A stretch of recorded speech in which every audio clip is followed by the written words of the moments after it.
நான் டெல்லியிலிருந்து சென்னை வந்து இறங்கி விமான நிலையத்திலிருந்து நேரடியாக புதுச்சேரிக்கு வந்து உங்கள் முன்னால் நிற்கிறேன். காலை 10 மணிக்கு தொடங்கியது என் பயணம், எங்கள் பயணம். 2 பேரும் சேர்ந்தே வருகிறோம். இப்போது 10 மணி ஆகப் போகிறது. ஏறத்தாழ 12 மணி நேரம்.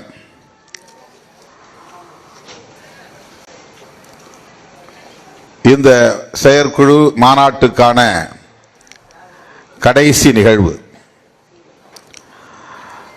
காஞ்சிபுரத்திலே தொடங்கி திருவண்ணாமலை, சிதம்பரம், திருச்சிராப்பள்ளி, மதுரை, திருநெல்வேலி, திருப்பூர் என்று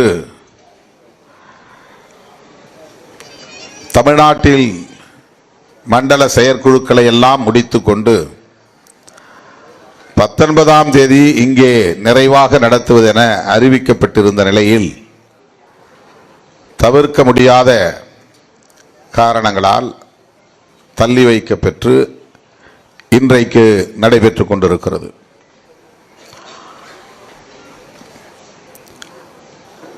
ஒவ்வொரு மண்டல செயற்குழுவிலும் நெடுநேரம் நான் 2 மணி நேரம் அல்லது 3 மணி நேரம் 3 மணி நேரம் நின்று கொண்டே இயக்கத் தோழர்கள் தருகிற மாநாட்டு நிதியை பெற்றுக்கொண்டு அதன் பின்னர் தான் கடைசியாக நிறைவுரை ஆற்றுவதை கடைபிடித்து வந்தேன்.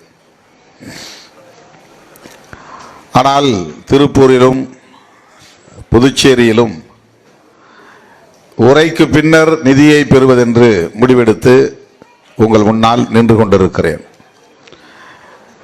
நிதியை தரலாம் என்று எண்ணி எடுத்து வந்தவர்கள் திருமாவளவன் பேசி முடித்து விட்டான், கிளம்புவோம் என்று கிளம்பி விடாதீர்கள்.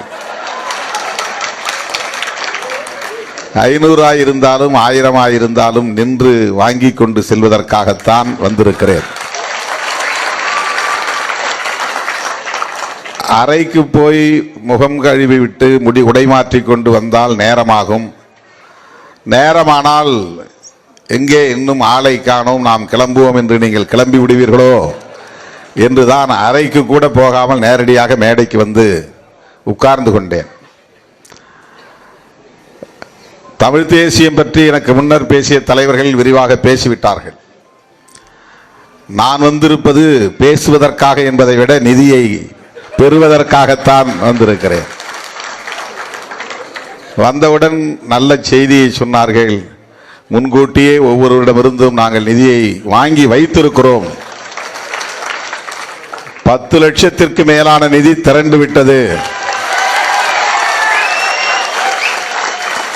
இன்னும் அதுபோல 2 மடங்கு திரட்டி தரவும் தயாராக இருக்கிறோம் என்று ஒரு நல்ல செய்தியை, இனிப்பான செய்தியை தோழர்கள் சொன்னார்கள். அப்படி என்றால் நீங்கள் வாங்காமல் இன்னும் பல தோழர்கள் தருவதற்காக காத்திருக்கிறார்கள். ஆகவே என் உரைக்கு பின்னர் நான் இருப்பேன் என்று சொல்லியிருக்கிறேன். தோழர்களே, இப்போதே மணி 9:18 9:17 ஆகிறது. நீண்ட நேரம் நான் எடுத்துக்கொள்ள விரும்பவில்லை. தமிழ் தேசியம் என்கிற கருத்தியல் தொடர்பான தெளிவு நமக்கு தேவைப்படுகிறது. யாருக்கோ செய்தி சொல்ல நாம் மாநாடு நடத்தவில்லை.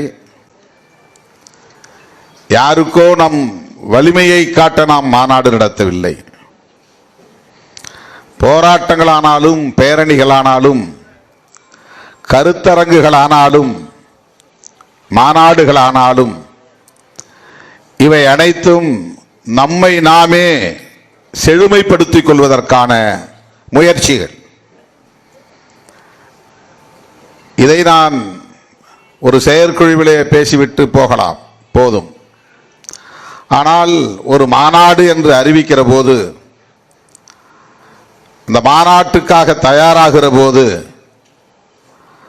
அதற்குரிய ஏற்பாடுகளை செய்கிற போது அது பற்றிய விவாதம் அல்லது உரையாடல்கள் தொடர்ச்சியாக நடைபெறும்.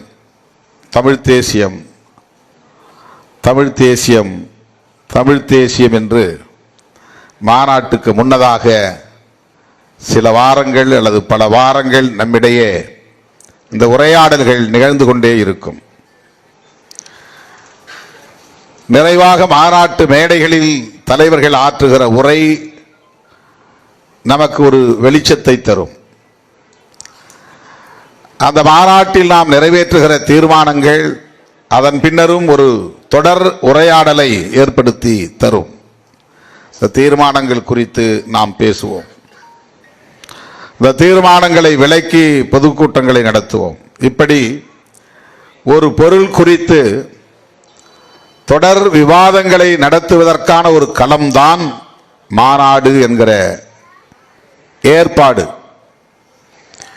எனவே நாம் பேசுகிற அரசியலில், நாம் உள்வாங்கி இருக்கிற கொள்கை கோட்பாடுகளில் நமக்கும் தெளிவு தேவைப்படுகிறது.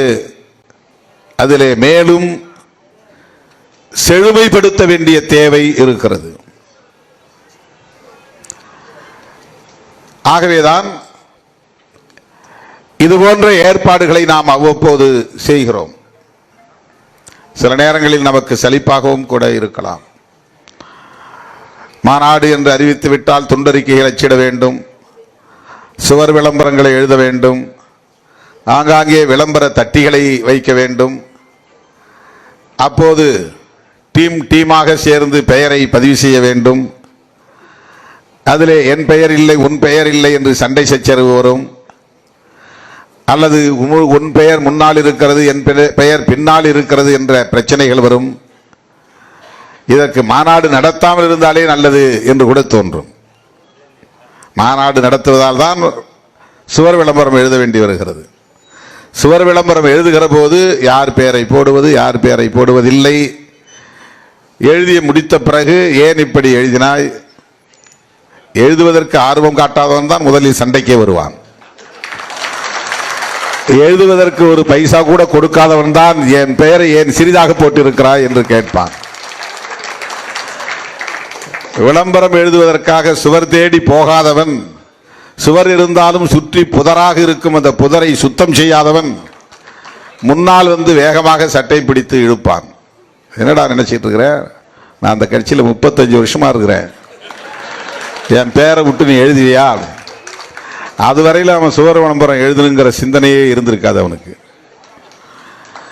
தம்பிங்க ஆர்வத்தில் போய் ஒரு இடத்தை கண்டுபிடிச்சி அங்கே இருக்கிற முள்ளு மெலாறு எல்லாத்தையும் வெட்டி சுத்தம் பண்ணிட்டு ஒரு ஓவியரை தேடி பிடிச்சி கொண்டு வந்து அதில் வெள்ளை அடித்து அதை எழுதும்போது யாராவது ஒரு சாதி வரியன் வந்து பிரச்சனை பண்ணுவான்,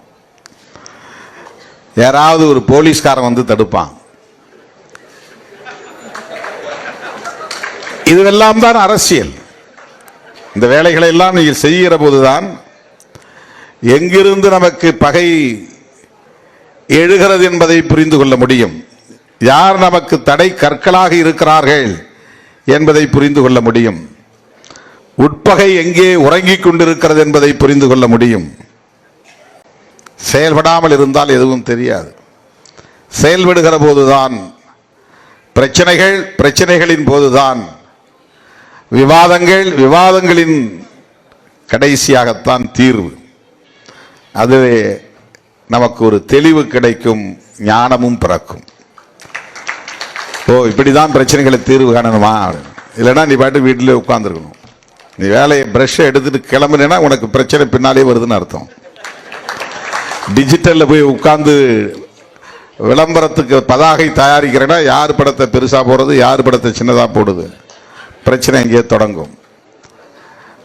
முட்டல் மோதல் வரும். அடுத்தடுத்த மாநாடுகளில் அது சீர் செய்யப்படும். அந்த மாநாடுகளிலும் பிரச்சனைகள் வரும். அதன் பிறகு விவாதங்கள் நடக்கும். பிறகு அது சரியாகும். ஒரு தீர்வை நாம் தேடி எடுப்போம். ஆகவே மாநாடுகள் என்பவை யாருக்கும் நாம் செய்தி சொல்வதற்காக நடத்தவில்லை, யாருக்கும் போட்டியாக நடத்தவில்லை, யாருக்கும் நம்முடைய சக்தியை காட்டுவதற்காக நடத்தவில்லை. நமக்கு நாமே பண்படுத்திக் கொள்வதற்கு, செழுமைப்படுத்திக் கொள்வதற்கு, செதுக்கிக் கொள்வதற்கு, சீர் செய்து கொள்வதற்கு பயன்படுகிற களம் என்பதை புரிந்து கொள்ள வேண்டும். தேசியவாதம் என்கிற சொல் நம் செவிகளில் படாத நாட்களே இருந்திருக்காது. ஆனால் அது குறித்து நாம் ஏதேனும் தேடி படித்திருப்போமா, அல்லது அது குறித்து ஏதேனும் விவாதம் நடத்தி இருப்போமா?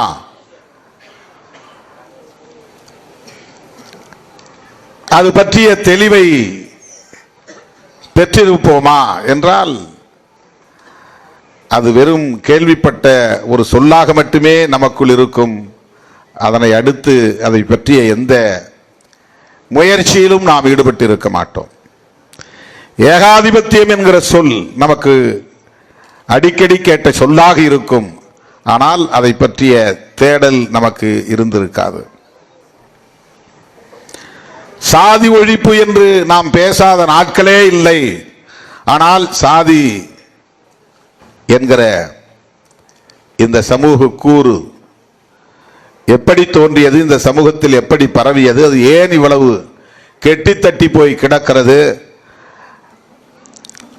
அதன் பின்னணி என்ன, வரலாறு என்ன என்பது குறித்து நாம் பெரிதாக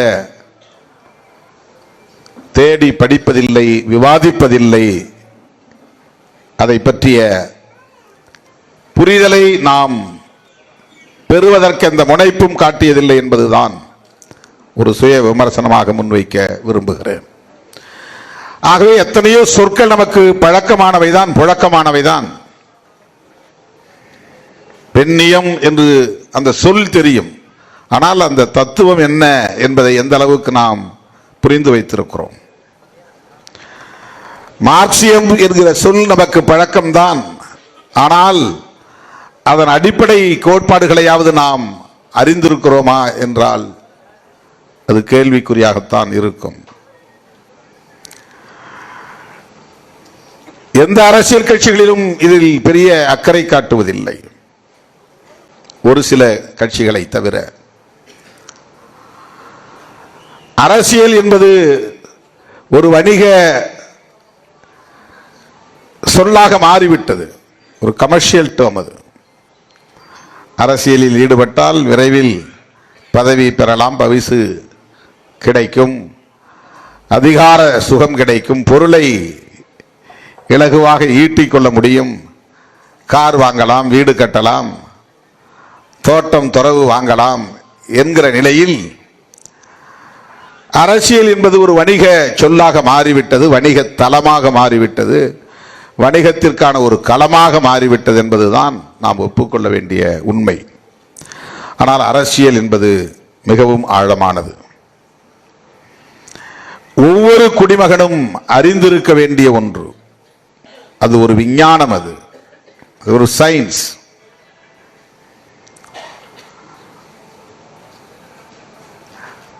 அரசியல் இயக்கங்கள் இத்தகைய கோட்பாடுகளை முன்னெடுக்கக்கூடிய ஆற்றல் பெற்றவையாக வலிமை பெறுகிற போது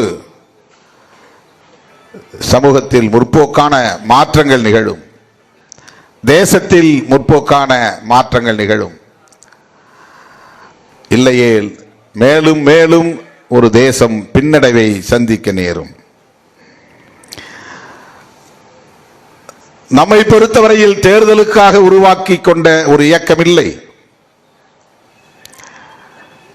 தொடக்கத்திலேயே தேர்தல் பாதை வேண்டாம் என்று முடிவெடுத்து களமிறங்கியவர்கள் விடுதலை சிறுத்தைகள். ஆகவே தேர்தல் நமது முதன்மையான இலக்கு அல்ல.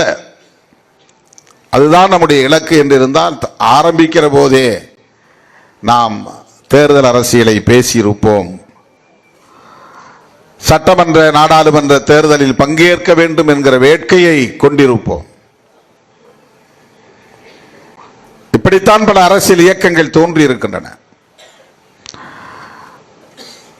கட்சி தொடங்குகிற போதே அதிகார தேடலோடு களமிறங்குவதை நாம் பார்த்திருக்கிறோம்.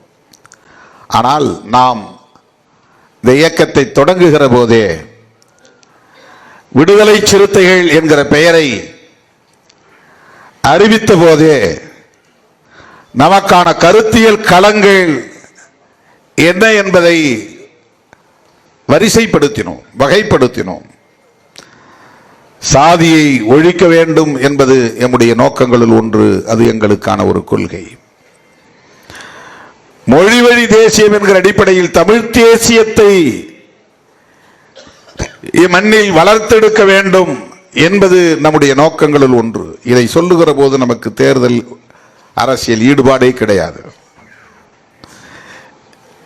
பாட்டாளி வர்க்க விடுதலை அது கம்யூனிஸ்ட் இயக்கங்களின் கோட்பாடு என்று மட்டுமே அறியப்பட்டிருந்த நிலையில் ஒரு அம்பேத்கர் இயக்கம் பாட்டாளி வர்க்க விடுதலையை ஒரு கொள்கையாக கோட்பாடாக பிரகடனம் செய்தது 90களின் தொடக்கத்தில். பெண் விடுதலை என்பது பெண்ணியம் பேசக்கூடிய குழுக்களின் அரசியலாக இருந்தது. தன்னார்வ தொண்டு நிறுவனங்களின் அரசியலாக இருந்தது. வெறும் மகளிர் இயக்கங்களின் குரலாக ஒலித்துக் கொண்டிருந்த போது ஒரு வெகுமக்கள் இயக்கத்தின் கொள்கையாக 90களின் தொடக்கத்தில் உரத்து முழங்கப் பெற்ற கொள்கைதான் பெண் விடுதலை என்கிற மகளிர் விடுதலை.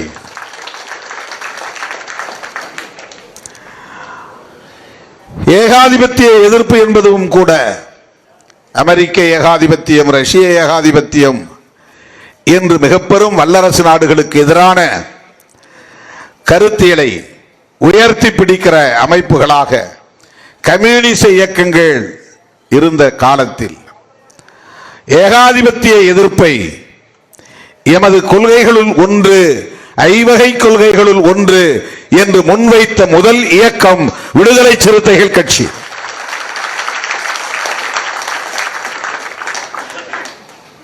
மதுரை மண்ணிலே இந்த இயக்கத்தின் கொடியை நான் அறிமுகப்படுத்திய போது நாங்கள் முன்வைக்கக்கூடிய கொள்கை முழக்கங்கள் இவைதான் என்று அறிவிக்கும் போதே சாதி ஒழிப்பு, தமிழ் தேசியம், மகளிர் விடுதலை, பாட்டாளி வர்க்க விடுதலை, ஏகாதிபத்திய எதிர்ப்பு என்று பிரகடனம் செய்தோம்.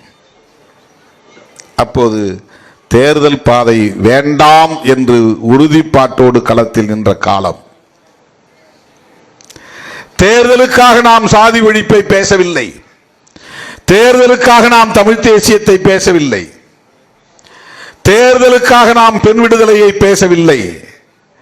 நாடாளுமன்ற உறுப்பினராக வேண்டும், சட்டமன்ற உறுப்பினராக வேண்டும் என்கிற ஆசையின் அடிப்படையில் நாம் ஏகாதிபத்திய எதிர்ப்பையோ அல்லது பாட்டாளி வர்க்க விடுதலையையோ முன்மொழியவில்லை.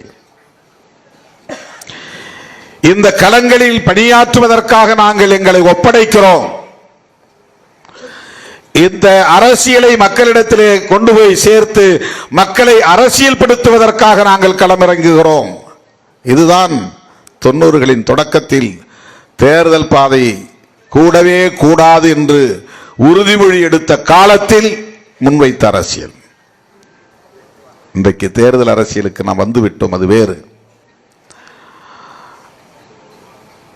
ஒரு மாநில கட்சியாகவும் அங்கீகாரம் பெற்றுவிட்டோம். சொந்தமாக பானை சின்னத்தையும் வென்றெடுத்து விட்டோம். நாடாளுமன்றத்தில் 2 பேர் அடியெடுத்து வைத்திருக்கிறோம்.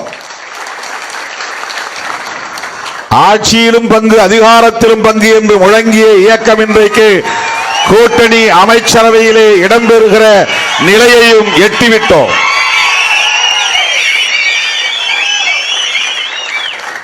எந்த பின்புலமும் இல்லாமல் ஒரு இயக்கம் இந்த இலக்குகளை அடைந்திருக்கிறது என்று சொன்னால் தோல் மேல் தூக்கி வைத்து கொண்டாடி இருப்பார்கள்.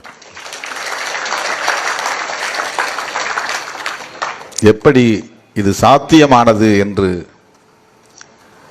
அரசியல் அரங்கில் இருப்பவர்கள் உண்மையிலேயே வியந்து போகிறார்கள். ஆனால் யாரும் அதை வெளிப்படையாக பேசுவதில்லை. எப்படி நம்மை இழிவுபடுத்த முடியுமோ அப்படியெல்லாம் இழிவுபடுத்தி இந்த தலைமையின் மீதான நம்பகத்தன்மையை கேள்விக்குள்ளாக்கி சிதைத்திட வேண்டும் என்றுதான் முயற்சித்துக் கொண்டிருக்கிறார்கள். நம்மை போல் சமகாலத்தில் இயக்கம் தொடங்கியவர்கள் காணாமல் போய்விட்டார்கள். பல பேர் கட்சியை கலைத்துவிட்டு வேறு கட்சிகளில் இணைத்து கரைந்து போய்விட்டார்கள். ஆனால் இந்த இயக்கம் இந்த சூது நிறைந்த அரசியல் களத்தில், நய வஞ்சகம் நிறைந்த அரசியல் களத்தில் தாக்கு பிடித்து நிற்கிறது, அங்கீகாரத்தை வென்றெடுத்திருக்கிறது. மாநில கட்சி என்கிற தகுதியை பெற்றிருக்கிறது என்றால் இந்த 25 ஆண்டு காலத்தில் நாம் எத்தகைய சவால்களை எல்லாம் சாதுரியமாக கையாண்டிருக்கிறோம் என்பதை எண்ணி பார்க்க வேண்டும். மனம் திறந்து பாராட்ட விரும்புகிற யாராயிருந்தாலும் இதை பாராட்டுவார்கள். அப்படி ஒரு பெருந்தன்மை தமிழக அரசியலில் எங்கும் இல்லை. ஆனால் ஏன் தாமதமாக முடிவெடுக்கிறார்கள்? ஏன் தடுமாறுகிறார்கள்? ஏன் முன்னுக்கு பின் முரணாக மாற்றி மாற்றி பேசுகிறார் திருமா? இதற்கு முன்பு எதையுமே நம்மை பாராட்டி வாழ்த்தாத கும்பல் ஒரு நெருக்கடியான நேரத்தில் திருமாவளவனை குறிவைத்து ஆதாரமில்லாத குற்றச்சாட்டுகளை அள்ளி இறைத்து அந்த தலைமையின் மீதான நம்பகத்தன்மையை சிதைக்க வேண்டும் என்கிற முனைப்பில் ஈடுபட்டு வருகிறார்கள். சராசரி அரசியல்வாதியாக இருந்திருந்தால் அழைப்பு வந்தவுடன் ஓடி இதோ நான் தயாராக இருக்கிறேன் என்று கைகுலுப்பி இருப்பான். ஆனால் அப்படி அழைத்தும் கூட நிதானமாக திருமாவளவன் முடிவெடுக்கிறானே, அவசரப்படவில்லையே, ஓடி கையை நீட்டி குலுக்கி ஒட்டி கொள்ளவில்லையே, கட்டி கொள்ளவில்லையே என்று பாராட்ட மனம் இருந்தால் பாராட்டலாம். பாரு, அவ்வளவு வாய்ப்பு இருந்தோம் போக ரொம்ப யோசிக்கிறான். ரொம்ப யோசித்து ரொம்ப நிதானமா திருமாவளவன் ஏன் முடிவெடுக்கிறாரு? எவ்வளவு பெரிய வாய்ப்பு! இதுதான் சான்ஸ், விடக்கூடாது அப்படின்னு தானே எல்லாம் ஓடுவோம். இதுதானே சராசரி அரசியல், இதுதானே சராசரியான அணுகுமுறை. இதை விட வேற என்ன வாய்ப்பு? தேர்தலில் நின்னாலும் நிக்காவிட்டாலும் மந்திரியாக முடியும், 6 மாசத்துக்குள்ள எம்எல்ஏ ஆகிக்கலாம். அப்படின்னா அந்த வாய்ப்பை திருமாவளவன் பயன்படுத்திருக்கணும்ல. நேரடியா திருமாவளவனே அமைச்சராகி இருக்க முடியுமே. எனக்கு கொடுங்க அந்த வாய்ப்பை, நான் எம்பி பதவியை ரிசைன் பண்ணிட்டு எம்எல்ஏவுக்கு பை எலெக்ஷன்ல நின்று ஜெயிச்சு வரேன் அப்படின்னு தானே போய் பேரம் பேசி இருக்க வேண்டும். இதையெல்லாம் திருமாவளவன் செய்யலையே. இப்படித்தானே பாராட்ட நினைக்கிறவர்கள் பாராட்டி இருக்க வேண்டும். இந்த வாய்ப்பிருந்தும் திருமாவளவன் அதை செய்யாமல் இவ்வளவு நிதானமாக இருந்து வெளியிலிருந்து ஆதரவு தருவோம் என்று அறிவித்து பிறகு ஆளும் கட்சியை சார்ந்தவர்களின் வேண்டுகோளை ஏற்று 11 நாட்களுக்கு பிறகு அமைச்சரவையில் சேர ஒப்புக்கொண்டு அதிலும் தான் அமைச்சராகாமல் தன்னோடு களமாடிய ஒரு தம்பியை அமைச்சராக்கி இருக்கிறாரே திருமாவளவன். இது ஒரு சராசரி அரசியல்வாதியின் அணுகுமுறை இல்லையே. இப்படித்தானே திருமாவளவனை பாராட்டி இருக்க வேண்டும். ஆனால் இங்குள்ளவர்கள் அத்தனை பேரும் என்ன பேசினார்கள் என்றால், ஏன் 2 நாள் டிலே பண்ணார்? நாம யார்கிட்டையும் வாக்குறுதி கொடுத்து டிலே பண்ணல, நான் 2 நாள்ல திருப்பி கொடுத்துட்றேங்க கடனை அப்படின்னு சொன்னா 2 நாள் ஆச்சு, ஏன் 3ஆவது நாள் டிலே பண்றேன்னு சொல்லலாம். நம்ம யார்ட்டையும் அப்படி கமிட்மெண்ட்டே கொடுக்கல.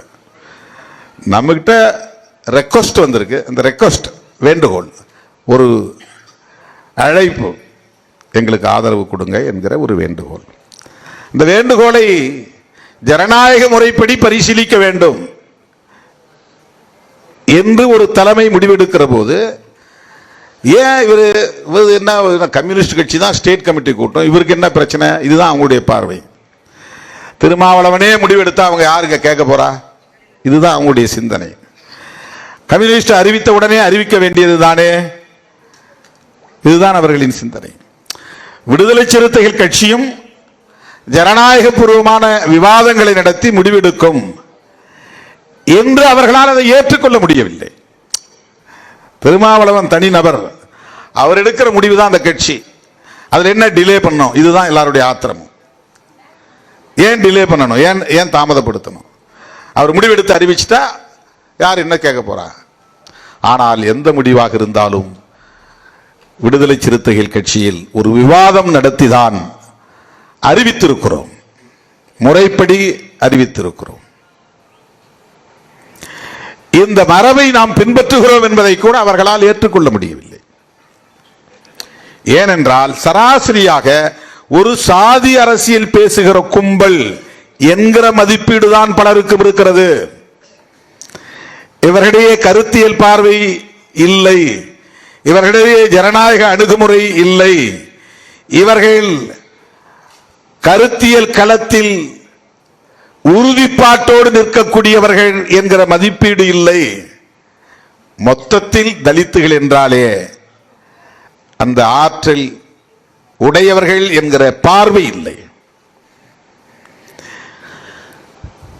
ஆனால் உண்மையில் தமிழ்நாட்டில் கருத்தியல் வலிமையோடு இயங்குகிற இயக்கங்களை வரிசைப்படுத்தினால் விடுதலை சிறுத்தைகள் முதலிடத்தில் இருக்கும் என்பதை நாம் தான் சொல்ல வேண்டும், வேறு யாரும் சொல்ல மாட்டார்கள். தேர்தல் நேரம் இல்லாத நேரத்தில் தமிழ் தேசிய எழுச்சி மாநாட்டை நாம் நடத்துவதிலிருந்தே நாம் எந்த அளவுக்கு கருத்தியல் களத்தில் உறுதிப்பாட்டோடு இருக்கிறோம் என்பதை புரிந்து கொள்ள முடியும். ஆனால் அவர்கள் அதை புரிந்து கொள்ள மாட்டார்கள். பொதுவாக தலித் அமைப்பு என்றால் வெறுமன சாதியாய் கூடுவார்கள், அம்பேத்கர் அம்பேத்கர் என்று முழக்கமிடுவார்கள், நீலக்கொடியை உயர்த்தி பிடிப்பார்கள், பாபா சாஹேப் என்று ஜெய்பீம் என்று கூச்சல் போட்டுவிட்டு கலைந்து போவார்கள் என்கிற ஒரு பொதுவான மதிப்பீடு பலருக்கும் இருக்கிறது. அவற்றை எல்லாம் தகர்த்து பொடி பொடி ஆக்கிய இயக்கம் விடுதலை சிறுத்தைகள் கட்சி. அவர்களின் மதிப்பீடுகள் அவர்களின் அறியாமையில் இருந்து உருவானவையை தவிர அது உண்மையான மதிப்பீடு அல்ல. அப்படித்தான் தனிநபராகவும் திருமாவளவனை பார்க்கிறார்கள். திருமாவளவன் பதவி என்றால் உடனே ஓடி விடுவான், கையை நீட்டுவான், கட்டி பிடித்துக் கொள்வான்.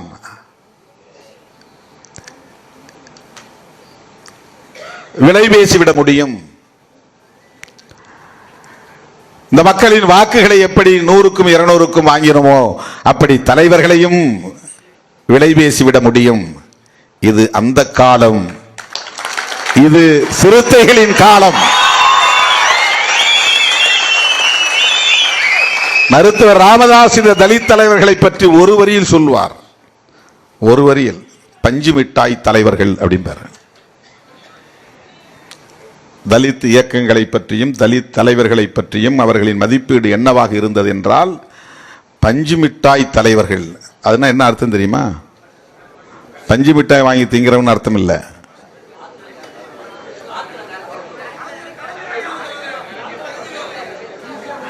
பஞ்சு மிட்டாய் இவ்வளவு பெருசு கூட செய்ய முடியும், வாயில் வச்சா சப்புன்னு போயிட முடியும், ஒண்ணும் இல்லாம ஒரு உருப்படியா இருக்காது.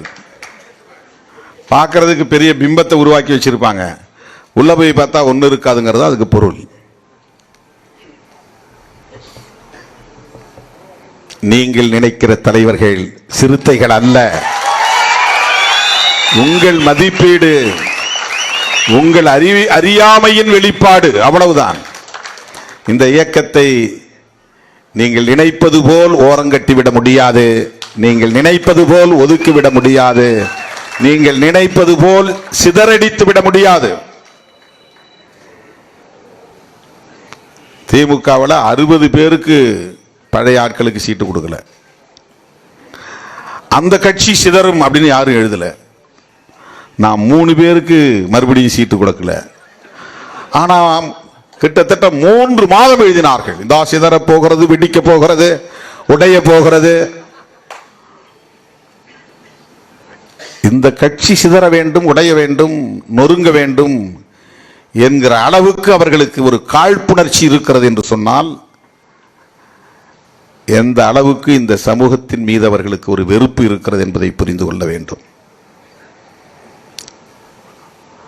இரண்டாவது முறை இடம் கொடுக்கவில்லை என்பதற்காக அந்த 3 பேரையும் எப்படியாவது கட்சியிலிருந்து வெளியேற்றினால் மொத்தமும் கட்சி காணாமல் போய்விடும். இது அவர்களின் கணிப்பு, அவர்களின் மதிப்பீடு.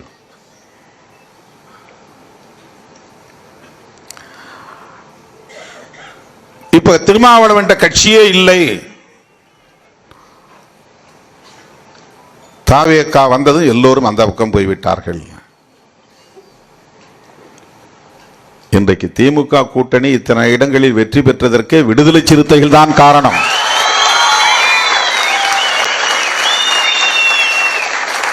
இதை ஆதாரபூர்வமாக நம்மால் டேட்டாவோடு உறுதிப்படுத்த முடியும். போன தேர்தலில் ஒரு பூத்தில் 400 ஓட்டு கிடைச்சிருக்கலாம், இந்த தேர்தலில் அது 100 ஓட்டு குறைஞ்சிருக்கலாம் அல்லது 150 ஓட்டு குறைஞ்சிருக்கலாம். ஆனால் அந்த ஓட்டும் கிடைத்ததால் தான் இத்தனை இடங்களில் திமுக கூட்டணி வெற்றி பெற முடிந்தது. 100 விழுக்காடு கருத்தவர்கள் இங்கே யாரும் ஓட்டு போடவில்லை, மாறி போட்டு விட்டார்கள். கிட்டத்தட்ட 30-40 விழுக்காடு இஸ்லாமியர்களின் வாக்குகள் மாறி விழுந்திருக்கின்றன. அதை யாரும் பேசவில்லை. ஓபிசி எம்பிசி எப்போதும் மாறித்தான் ஓட்டு போட்டு வருகிறார்கள். 400 ஓட்டு இருந்தா கூட 40 ஓட்டு 50 ஓட்டு தான் வரும். பூத் எடுத்து பாருங்க. வட மாவட்டங்களில் விடுதலை சிறுத்தைகளும் மற்ற கட்சியை சார்ந்தவர்கள் இடம்பெற்றுகிற வாக்குச்சாவடிகளை எடுத்து பாருங்கள். ஆனா அவங்க ஒரு பிம்பத்தை உருவாக்க பார்க்கிறார்கள். விடுதலை சிறுத்தைகள் அப்படியே மாறி ஓட்டு போட்டு விட்டார்கள், திருமாவளவன் பின்னால் யாரும் இல்லை. 11.5% வாங்கிய பாஜக இப்போது 2.5% தான் வாங்கியிருக்கிறது. யாரும் அதை பற்றி பேசவில்லை. பாஜகவுக்கு 9% வாக்குகள் பறிபோய்விட்டது, இழந்து விட்டார்கள். நாம் தமிழர் கட்சி 8% வாங்கியிருந்த கட்சி இப்போது 4%, 50% அடி வாங்கிவிட்டது. யாரும் பேசவில்லை. 66 இடங்களில் வெற்றி பெற்ற அதிமுக இப்போது 47 இடங்களில் தான் வெற்றி பெற்று இருக்கிறது. 19-20 இடங்களை இழந்து நிற்கிறது. 100க்கும் மேற்பட்ட இடங்களில் வெற்றி பெற்ற திமுக இப்போது 59 இடங்களில் தான் வெற்றி பெற்று இருக்கிறது. அவ்வளவு பெரிய பாதிப்பு. அவர்களுக்கென்று இருந்த நிலையான வாக்கு வங்கி சரிந்து போனது. கோர் ஓட்டு என்று சொல்வார்கள், எப்போதும் அந்த ஓட்டு மாறாது என்று சொல்லக்கூடிய ஓட்டே மாறி போயிருக்கிறது, குறைந்து போயிருக்கிறது, சரிந்து போயிருக்கிறது, சிதறி போயிருக்கிறது. இதை பற்றி எல்லாம் யாரும் பேசவில்லை. ஏன் அப்படி சொல்றாங்கன்னா, திருமாவளவன் காலத்தின் கட்டாயத்தால் இன்றைக்கு தாவேக கூட்டணியில் இடம்பெற்று கூட்டணி அமைச்சரவையிலும் இடம்பெறக்கூடிய ஒரு சூழல் அமைந்திருக்கிறது. அவருக்கு அங்கே முக்கியத்துவம் கிடைத்துவிடக் கூடாது, காலி பண்ணணும். ஏம்பா அவர்கிட்ட யாரும் ஆள் இல்லை, எல்லாம் உங்ககிட்ட வந்துட்டான், ஒன்றும் முக்கியத்துவம் கொடுக்காதீங்க, அவர் சொல்றதெல்லாம் செய்யாதீங்க, அவர் விரும்புறதெல்லாம் செய்யாதீங்க. ஏதோ ஒரு மந்திரி பதவியை கொடுத்தீங்க, அதோடு நிறுத்திக்கிங்க, வாரியம்லாம் கொடுத்துடாதீங்க, சட்ட வல்லுநர்கள் அந்த அரசு வழக்குரைஞர் பதவியெல்லாம் கொடுத்துடாதீங்க, அவர் விரும்புகிற மாதிரி பணியிட மாற்றங்கள் டிரான்ஸ்ஃபர் இன்சர் கேட்டார்னா போட்டு கொடுத்துடாதீங்க. விடுதலை சிறுத்தைகள் கட்சிக்கு முக்கியத்துவம் தந்துவிடக் கூடாது. ஏதோ வந்துட்டாங்க காலச்சூழலாம், உங்ககிட்ட வந்துட்டாங்க, ஒரு ஆளை மந்திரி ஆகிட்டீங்க, அதோட நிறுத்திக்கிங்க. அவருக்கு பின்னால ஆட்கள் கிடையாது, எல்லாம் உங்க பின்னால வந்துட்டாங்க. அவர் வாக்கு வங்கி சரிந்து விட்டது, இம்பார்ட்டன்ஸ் கொடுக்காதீங்க, அடிக்கடி முதலமைச்சர் அழைச்சிட்டு போகாதீங்க. இந்த கெட்ட எண்ணத்தோடு தான் விடுதலை சிறுத்தைகள் கட்சியை பற்றி குறைத்து மதிப்பீடு செய்து அவதூறுகளை பரப்புகிறார்கள்.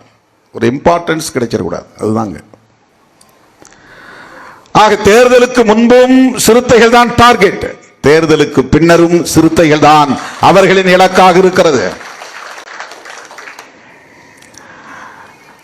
நம்மை கொண்டு திமுக கூட்டணியை உடைப்பதற்கு முயற்சி செய்தார்கள். அதை உடைக்க ஒருபோதும் இடம் கொடுக்க மாட்டேன் என்பதில் உறுதியாக இருந்தேன். தனிப்பட்ட முறையில் என்ன பாதிப்பு விடுதலை சிறுத்தைகளுக்கு ஏற்பட்டாலும், என்ன இழப்பு ஏற்பட்டாலும் அதை நாங்கள் ஏற்றுக்கொள்ள தயாராக இருக்கிறோம். ஆனால் நாங்கள் எல்லோரும் சேர்ந்து உருவாக்கி 10 ஆண்டுகளாக வழிநடத்தி கொண்டிருக்கிற மதசார்பற்ற முற்போக்கு கூட்டணி எந்த சூழலிலும் சிதறிவிடக் கூடாது என்பதில் திருமாவளவன் உறுதியாக இருந்தான் என்பதை மனசாட்சியுள்ள ஒவ்வொரு அரசியல் தலைவரும் நன்கு உணர்வார்கள். மனசாட்சியுள்ள ஒவ்வொருவரும் உணர்வார்கள். அவர்கள் நினைப்பது போல் சராசரி அரசியல்வாதியாக இருந்திருந்தால் திருமாவளவன் எப்போதே அணிமாறி இருக்க முடியும். திமுக கூட்டணி எப்போதே சிதறி போயிருக்கும். தேர்தலுக்கு முன்பே சிதறி போயிருக்கும். தேர்தல் முடிவுகளே மாறி போயிருக்கும். விடுதலை சிறுத்தைகளின் வலிமை கூடி போயிருக்கும். ஆனால் அதை பற்றி திருமாவளவன் கவலைப்படவில்லை, வருத்தப்படவில்லை. இன்றைக்கும் நான் வருத்தப்படவில்லை. சில பேர் சொல்லுவாங்க, அவ கூப்பிட்ட நேரத்திலே போயிருந்தீங்கன்னா இன்னைக்கு உங்க கையில் எத்தனை எம்எல்ஏ, எவ்வளவு பவர், நீங்களே ஒரு பவருக்கு வந்திருக்கலாம். நான் எடுத்த முடிவு சரி, இன்றைக்கு இருக்கிற நிலையும் போதும், அவ்வளவுதான். நான் எடுத்த முடிவு சரி, இன்றைக்கு நமக்கு இருக்கிற மதிப்பீடு போதும், வலிமை போதும். எங்கள் மீதான நம்பகத்தன்மை பாதுகாக்கப்பட்டிருக்கிறது, அதுதான் முக்கியம். நாங்கள் 4 சட்டமன்ற உறுப்பினர்களாக இருந்து 2 இறந்து 2 பேரை மட்டுமே பெற்றிருக்கிறோம் என்கிற இழப்பு இருக்கலாம். ஆனால் எங்கள் மீதான நம்பகத்தன்மை, கிரெடிபிலிட்டி என்பது அப்படியே பாதுகாப்பாக இருக்கிறது. அதுதான் எங்களுக்கு கிடைத்த மாபெரும் வெற்றி. யாரும் விரல் நீட்ட முடியாது, இப்படி சோரம் போனார்கள் என்று விரல் நீட்ட முடியாது.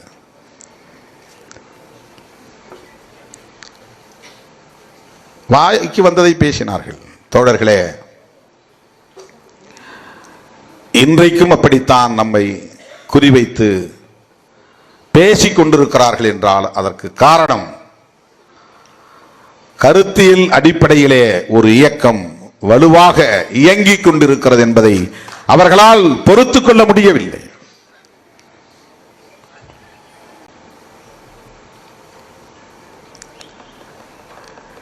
இந்தியாவெங்கிலும் இன்றைக்கு இந்த இயக்கத்தை பற்றிய பேச்சு இருக்கிறது.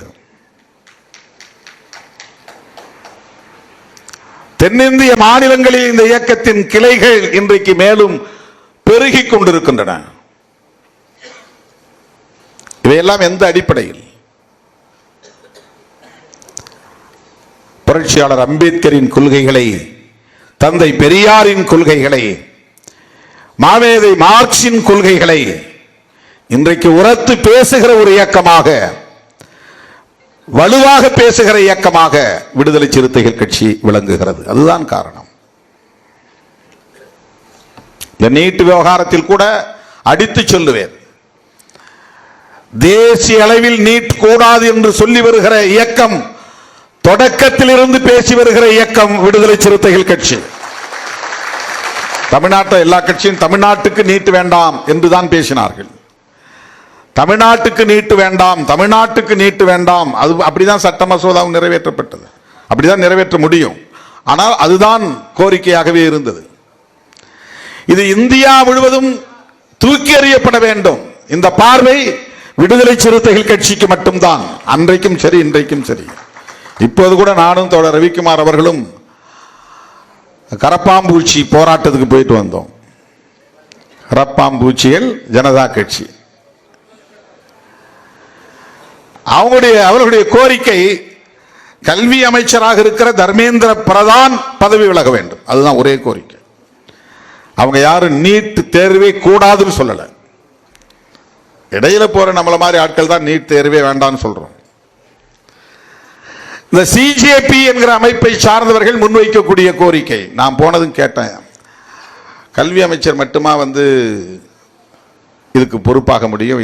இந்த அரசாங்கமே இதுக்கு பொறுப்பு தானே. பேன் நீட் அப்படின்னு ஏன் நீங்க முழங்க கூடாது?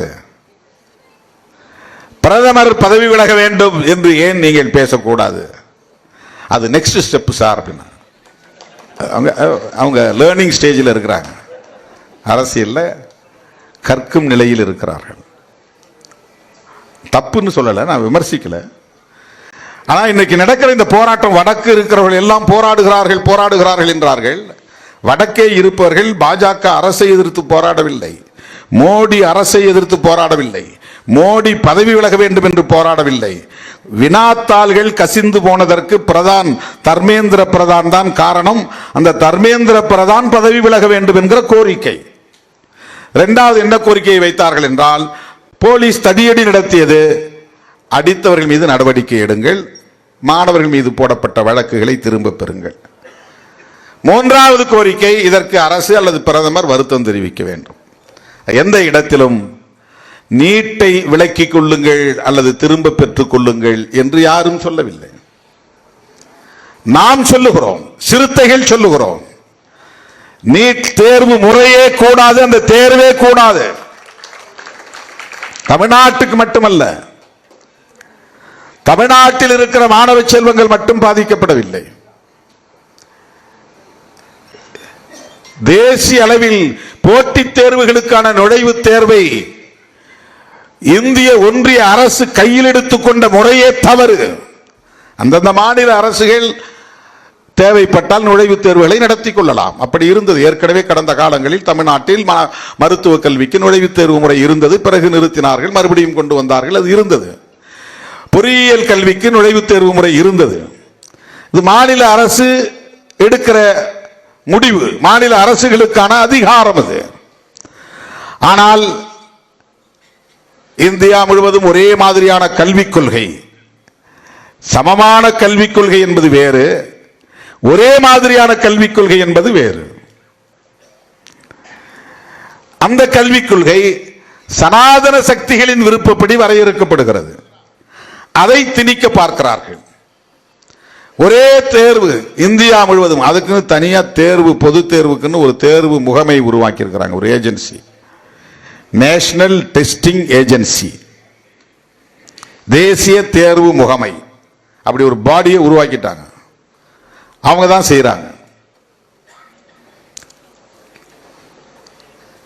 ஏன் தமிழ்நாடு அரசுக்கு தேர்வு நடத்த தெரியாதா? எம்பிபிஎஸ்க்கு தேர்வு நடத்துவ, நுழைவுத் தேர்வு இங்க மாநில அரசு நடத்தீங்கன்னா நடத்த தெரியாதா? இப்ப நீட் தேர்வின் மூலம் என்ன நிலை உருவாகி இருக்கிறது என்றால், 12ஆம் வகுப்பு படித்த மாணவர்கள் அந்த 12ஆம் வகுப்பில் எவ்வளவு மதிப்பெண்கள் எடுத்தாலும் அது பயனில்லை, அது மதிப்பில்லை. 1200க்கு 1190 எடுத்தால் கூட மதிப்பில்லை. நீ தனியே கோச்சிங் கிளாஸ் போகணும், நீட்டுக்காக பல மாதங்கள் கண் விழித்து படித்து தேர்வு எழுதி வெற்றி பெற வேண்டும். அது சிரமமாக இருக்கிறது என்கிற காரணத்தினால்தான் அதிகார வர்க்கம் அதை முன்கூட்டியே வினாத்தாளை எடுத்து கசிய விட்டு அதை கோடிக்கணக்கிலே வணிகம் செய்கிறார்கள். முன்கூட்டியே விற்பனை பண்ணிடலாம். கொஸ்டின் பேப்பர் கையில கிடைச்சா எத்தனை லட்சங்களை கொட்டி கொடுப்பதற்கும் மாணவர்கள் தயாராக இருக்கிறார்கள், அந்த குடும்பங்கள் தயாராக இருக்கின்றன. ஆக இந்த முறைகேடுகள் நிகழ்வதற்கு எது காரணம்? எந்த முடிவு காரணம்? காங்கிரஸ் ஆட்சி காலத்தில் தான் இது கொண்டு வரப்பட்டது, பாஜக ஆட்சி காலத்தில் கூட அல்ல. காங்கிரஸ் ஆட்சி காலத்தில் கொண்டு வரப்பட்டது என்பதனால் இதை நாங்கள் தூக்கி எறிகிறோம் என்று ஏன் பிஜேபி தூக்கி எறியக்கூடாது? எத்தனையோ பல திட்டங்களுக்கான பெயரை காங்கிரஸ் கொண்டு வந்தது என்பதற்காக மாற்றுகிற அரசு தானே பாஜக அரசு. காந்தியின் பெயரால் 100 நாள் வேலை திட்டம் காங்கிரஸ் அரசு தான் கொண்டு வந்தது. காந்தியின் பெயரே இருக்கக்கூடாது என்ற இந்த திட்டத்தின் பெயரை மாற்றியது தானே பாஜக அரசு. அப்படி என்றால் இந்த நீட் தேர்வு எங்கள் அரசு கொண்டு வரவில்லை, இது காங்கிரஸ் ஆட்சியில் தான் கொண்டு வந்தார்கள் என்று காங்கிரசின் மீது ஏன் பழி போட பாஜக தயாராக இல்லை? அந்த நீட் தேர்வை ரத்து செய்ய தயாராக இல்லை. இதெல்லாம் நாம் எழுப்ப வேண்டிய கேள்விகள். ஆகவே காங்கிரஸ் நீட் வேண்டாம் என்று சொல்லாது, ஏனென்றால் அதுதான் அறிமுகப்படுத்தியது. பிஜேபியும் நீட் வேண்டாம் என்று சொல்லாது, ஏனென்றால் அதுதான் அதிலே சுகம் கண்டு கொண்டிருக்கிறது, அதை நடைமுறைப்படுத்திக் கொண்டிருக்கிறது. நீட் தேர்வே கூடாது என்று சொல்லுகிற அரசியல் இயக்கம் தொடங்கிய நாளில் இருந்து அறிவித்துக் கொண்டிருக்கிற இயக்கம் விடுதலை சிறுத்தைகள் கட்சி. 27ஆம் தேதி நடைபெறப் போகிற ஆர்ப்பாட்டத்திலும் கூட நீங்கள் முன்வைக்க வேண்டிய முதல் முழக்கம் வேண்டாம் வேண்டாம், நீட் தேர்வு வேண்டாம், தேசிய அளவில் ரத்து செய்ய வேண்டும் என்ற கோரிக்கைகளை தான் உயர்த்தி பிடிக்க வேண்டும். மாநில அரசுகளின் அதிகாரத்தில் தலையீடு செய்கிறது. தனியார் கல்வி நிறுவனங்கள் கொள்ளையடிப்பதற்கு சட்டப்பூர்வமான அங்கீகாரத்தை இது தருகிறது. மாணவர்களை பாடத்திட்டத்தின்படி கல்வி கற்க விடாமல் பயிற்சி திட்டங்களின் மூலம், கோச்சிங் கிளாஸஸ், பயிற்சி வகுப்புகளின் மூலம் தேர்வு எழுதுகிற நிலையை உருவாக்கி, போட்டி உளவியலை உருவாக்கி, மன அழுத்தத்தை உருவாக்கி, அதன் மூலம் பலரின் உயிரை காவு வாங்கிக் கொண்டிருக்கிற திட்டம். எனவே நீட் கூடாது என்பதுதான் நம்முடைய ஒற்றை முழக்கமாக இருக்க வேண்டும். தர்மேந்திர பிரதான் மாறிட்டார்னா இன்னொரு ஆள் வரப்போறான், இன்னொரு ஆள் வந்தார்னா அதே தான் வேலை நடக்க போகுது. இப்ப இருக்கிற அதிகாரி தூக்கி போட்டு வேற ஒரு அதிகாரியை போட்டா அதே தான் நடக்க போகுது. போன ஆட்சியில் இருந்த போலீஸ் எல்லாம் மாத்திட்டாங்க, இப்ப புது போலீஸ் வந்துட்டாங்க. அம்பேத்கர் சிலை வச்சா அந்த போலீஸ் வந்து எடுத்துட்டு தான் போறான். அம்பேத்கர் சிலையை திறந்து வச்சா இதே போலீஸ், போன போலீஸ் எப்படி வந்து ஷீட் போட்டு அடிச்சு மூடினான உதயத்தூரில், அதே மாதிரி இந்த போலீஸ் வந்து ஷீட் அடிச்சு மூடுறாங்க. என்ன மாற்றம்? அதிகாரிகளை மாற்றுவதால், அமைச்சர்களை மாற்றுவதால் விளைவுகள் மாறுமா என்றால் மாறாது. நீட் தேர்வினால் ஏற்படுகிற பாதிப்பு மாற வேண்டுமானால் தேர்வை ரத்து செய்ய வேண்டும். தர்மேந்திர பிரதான் பாவம், பாவம்னா நான் அவன் மேல தனிப்பட்ட முறையில் சொல்லல, அவரை பற்றி நமக்கு எதுவும் தெரியாது. ஒரு தனிநபரை மட்டும் பதவி விலகி சொல்லுவது என்பது ஒரு முழுமையான விளைவை, நல்ல விளைவை அது ஏற்படுத்தாது என்பதால் சொல்லுகிறேன். அப்படின்னா அடிப்படையில் மொத்தத்தில் இந்த அரசு பொறுப்பேற்க வேண்டும், நரேந்திர மோடி பதவி விலக வேண்டும் அப்படின்னு சொல்லுங்க. கடந்த சில ஆண்டுகளில் பல போட்டித் தேர்வுகளில் 152 முறை கொஸ்டின் பேப்பர் லீக் ஆயிருக்கு. அவ்வளவு ஓட்ட உடைச்சல் இருக்குங்க இந்த சிஸ்டத்தில், அவ்வளவு ஓட்டை உடைச்சல் இருக்கு. நீ யாரை மாத்தினாலும் கடைசி ஆள் பியூன் வரையிலும் மாத்தினாதான் முடியும்.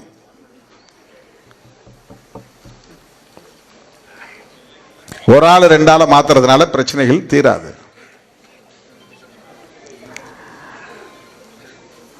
ஆக அந்த அடிப்படையில் தான் விடுதலை சிறுத்தைகள் கட்சி நீட் தேர்வை முழுமையாக திரும்ப பெற வேண்டும் என்று வலியுறுத்துகிறோம். தோழர்களே, தமிழ் தேசியம் என்கிற அரசியலும் நாளைக்கே வென்றெடுத்து விடக்கூடிய அரசியல் என்று நான் சொல்லவில்லை. ஆனால் அந்த அரசியல் என்ன என்பதை நாம் கற்றுக்கொள்ள வேண்டும், தெரிந்து கொள்ள வேண்டும். தேசியவாதம் என்பதை பற்றிய தெளிவு நமக்கு தேவை. நீ அரசியல் இருக்கிறீங்களா, பொது வாழ்க்கையில் இருக்கிறோம் இல்லையா?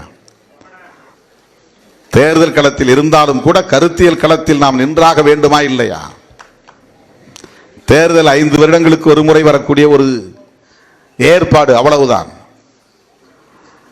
ஆனால் 24 மணி நேரமும் நாம் இயங்கியாக வேண்டும், அதற்கு தேவை கருத்தியல். தொடர்ந்து இயங்கியாக வேண்டும், அதற்கு தேவை கருத்தியல். அடுத்த தலைமுறையையும் அமைப்பாக்க வேண்டும், அதற்கு தேவை கருத்தியல். ஏதோ ஒப்புக்கு நாம் ஒரு வழக்கமாக தமிழ் தேசியத்தை வைத்திருக்கிறோம் என்று கருதிவிடக் கூடாது. வெள்ளைக்காரர் இந்த நாட்டை ஆண்டபோது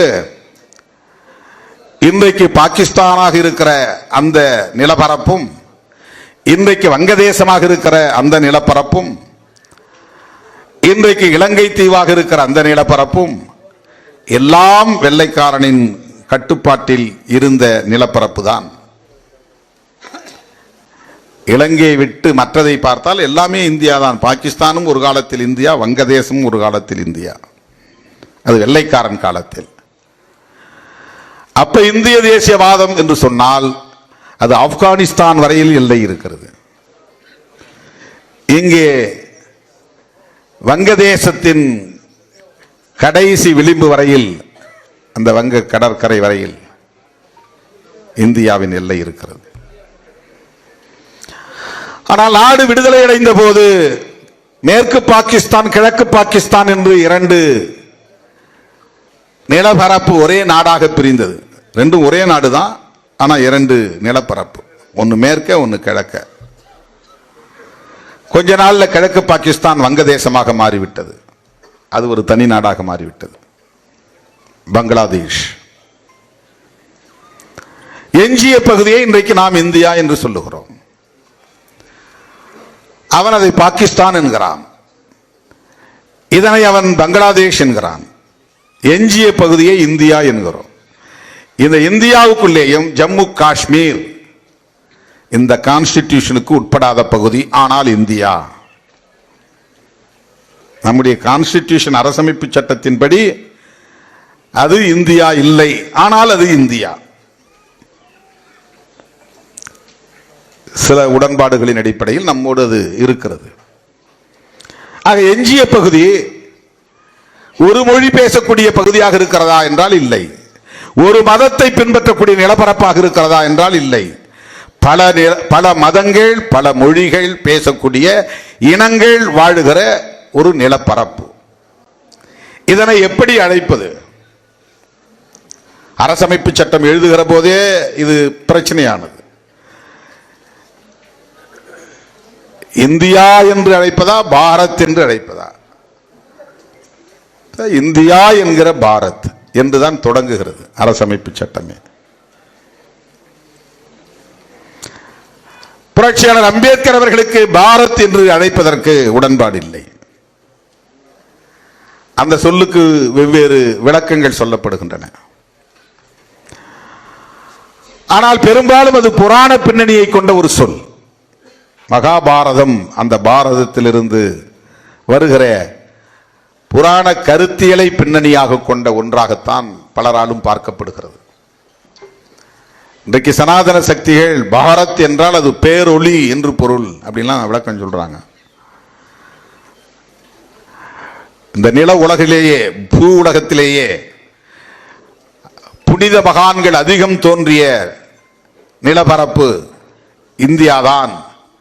அதனால் இது ஒரு ஆன்ம பெருவெளியாக இருந்தது, புனித பேரொளி பரவிய நிலப்பரப்பு இது என்றெல்லாம் அவர்கள் வியாக்கியானம், விளக்கம் சொல்லுகிறார்கள்.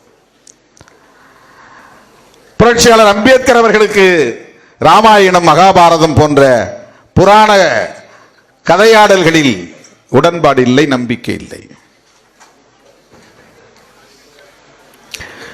எனவே இந்தியா என்றுதான் அழைக்கிறார். இந்த இந்தியா என்கிற பெயரை மாற்றுவதற்கு பாரதிய ஜனதா கட்சியை சார்ந்தவர்கள் ஏன் துடிக்கிறார்கள்? இந்திய மக்கள் கட்சி என்பதுதான் தமிழ். அவர்கள் பாரதிய ஜனதா பார்ட்டி என்று வைத்திருக்கிறார்கள். இந்த பாரதம் என்கிற சொல்லில் அவர்களுக்கு உடன்பாடு உண்டு, இந்தியா என்கிற சொல்லில் உடன்பாடு கிடையாது. பல மொழிகளை பேசுகிற நாடு இது, பல மதங்களை கொண்ட நாடு இது. எனவே இதை எந்த பெயரில் அழைப்பது? இதற்கு ஒரு அடையாளம் வேண்டும், இதை ஒரு தேசமாக்க வேண்டும். அதற்கு ஒரு தேசியவாதம் தேவைப்படுகிறது. காந்தி காலத்திலே மதம் சார்ந்தோ மொழி சார்ந்தோ இதற்கு பெயரை சூட்டாமல் நாம் அனைவரும் இந்தியர்கள் என்கிற உணர்வின் அடிப்படையில் இந்தியன் நேஷனலிசம் என்கிற கருத்தை முன்மொழிந்தார்கள். இது காங்கிரஸ் காலத்தில் இருந்தது. அதைத்தான் நான் சொல்லுகிறேன் நாட்டின தேசியவாதம் என்று. நேஷனாலிட்டி, இந்தியன், நேஷனாலிட்டிங்கிற இடத்துல இந்தியன் அப்படின்னு நம்ம எழுதுறோம். நீ எந்த மதத்தை சார்ந்தவனாகவும் இரு, எந்த மொழியை பேசக்கூடியவனாகவும் இரு, ஆனால் இந்தியனாக உணர்ந்து இந்தியனாக வாழ். அந்த தேசியவாதம், அப்படி ஒரு தேசத்தை கட்டமைக்க வேண்டும். ஆக ஒரு தேசத்திற்கு ஒரு கான்ஸ்டிடியூஷன் தான் இருக்க முடியும். அந்த கான்ஸ்டிடியூஷன் என்ன சொல்லுகிறதோ அதை அனைத்து மக்களும் ஏற்றுக்கொள்ளுகிற போது அதன் அடிப்படையில் ஒரு தேசம் உருவாகும். ஏற்கனவே தேசம் இருந்ததே, அந்த தேசம் சமத்துவம் இல்லாத தேசம், பாகுபாடுகள் நிறைந்த தேசம், ஆணாதிக்கம் மேலோங்கிய தேசம், பார்ப்பனர்கள் கொட்டமடிக்கிற தேசம்,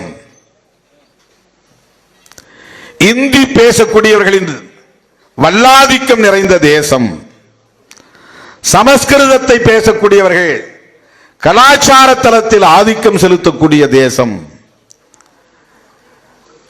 அப்படிப்பட்ட ஒரு தேசம் சமத்துவ தேசமாக மாற வேண்டும். எத்தனை மொழிகள் இருந்தாலும், எத்தனை மதங்கள் இருந்தாலும், எத்தனை கலாச்சார மாறுபாடுகள் இருந்தாலும் மக்களிடையே சமத்துவம் நிலவ வேண்டும். அதற்கான ஒரு கட்டமைப்பை உருவாக்க வேண்டும். அப்படி என்றால் மதம் சார்ந்த தேசியவாதம் கூடாது என்று தொலைநோக்கு பார்வையோடு சிந்தித்த தலைவர்தான் புரட்சியாளர் அம்பேத்கர் அவர்கள். இந்தியாவை பொறுத்தவரையில் இது இந்தி பேசக்கூடிய மக்களின் தேசம் என்று மொழி அடிப்படையிலான தேசியவாதத்தை கட்டமைப்பது பொருத்தமாக இருக்காது. அவர்கள் ஒரு குறிப்பிட்ட சில மாநிலங்களில் மத்திய பகுதிகளில் இருக்கிறார்கள். ஆனால் தமிழ் பேசக்கூடியவர்கள் பல கோடிக்கணக்கான மக்கள், தெலுங்கு பேசக்கூடியவர்கள் கோடிக்கணக்கான மக்கள், கன்னடம் பேசக்கூடியவர்கள் கோடிக்கணக்கான மக்கள், மராத்தி பேசக்கூடியவர்கள் கோடிக்கணக்கான மக்கள் என்று இருக்கிறார்கள். ஒப்பீட்டளவிலே இந்தி பேசக்கூடியவர்களின் எண்ணிக்கை அத்தனை மொழி பேசும் தேசிய இனத்தவரோடு ஒப்பிடுகிற போது அவர்கள்தான் சிறுபான்மை. ஆனால் இந்த மண்ணை பொறுத்தவரையில் இந்தி பேசக்கூடியவர்களின் ஆதிக்கம் மேலோங்கி இருக்கிற நிலையில் எல்லோரையும் இந்தி பேசும் தேசிய இனமாக மாற்றுவதற்கு இடம் கொடுத்து விடக்கூடாது என்பதுதான் புரட்சியாளர் அம்பேத்கரின் பார்வையாக இருக்க முடியும். அதனால்தான் மொழி சார்ந்த தேசியவாதத்தை அவர் ஏற்கவில்லை. இந்தி ஆதிக்கம் செலுத்தும் என்பதனால். மதம் சார்ந்த தேசியவாதத்தை சொன்னால் இங்கே முஸ்லீம் மதம் சார்ந்த நாடாக இந்த நாட்டை அறிவிக்க முடியாது. அவர்கள் சிறுபான்மை, அவர்கள் இந்த மண்ணின் மைந்தர்கள் இல்லை. அதாவது பூர்வீக மதம் இல்லை. மக்கள் இந்த மண்ணின் மைந்தர்கள் தான், மக்கள் இந்த மண்ணின் மைந்தர்கள் தான். ஆனால் அவர்கள் ஏற்றுக்கொண்டிருக்கிற மதம் இந்த மண்ணில் தோன்றிய மதம் இல்லை என்கிற பார்வை. கிறித்தவர்கள் இந்த மண்ணின் மைந்தர்கள் தான், ஆனால் கிறித்தவம் இந்த மண்ணில் தோன்றிய பூர்வீக மதம் இல்லை. ஆகவே இந்த மண்ணில் தோன்றிய மதம் எது என்று பார்க்கிற போது இன்றைக்கு இந்து மதம் என்கிற அடையாளம் தான் இருக்கிறது. இந்த இந்து மதம் அரச மதமாக மாறினால், இந்து மதம் தேசிய மதமாக மாறினால், அந்த மதத்தின் அடிப்படையில் இங்கே தேசியவாதம் கட்டமைக்க பெற்றால் அந்த மதத்தில் இருக்கிற பாகுபாடு சட்டப்பூர்வமானதாகிவிடும். அந்த மதம் மனிதர்களை பாகுபடுத்துகிறது, உயர்வு தாழ்வை கற்பிக்கிறது, சகோதரத்துவத்தை மறுக்கிறது, சுதந்திரத்தை மறுக்கிறது, ஒருவரை ஒருவர்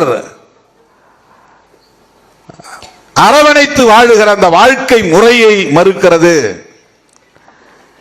பார்த்தால் தீட்டு என்கிறது, தொட்டால் தீட்டு என்கிறது, நெருங்கினால் தீட்டு என்கிறது, பெண்களையும் தீட்டு என்கிற கருத்தியலுக்குள் முடக்கி வைத்திருக்கிறது, அடக்கி வைத்திருக்கிறது.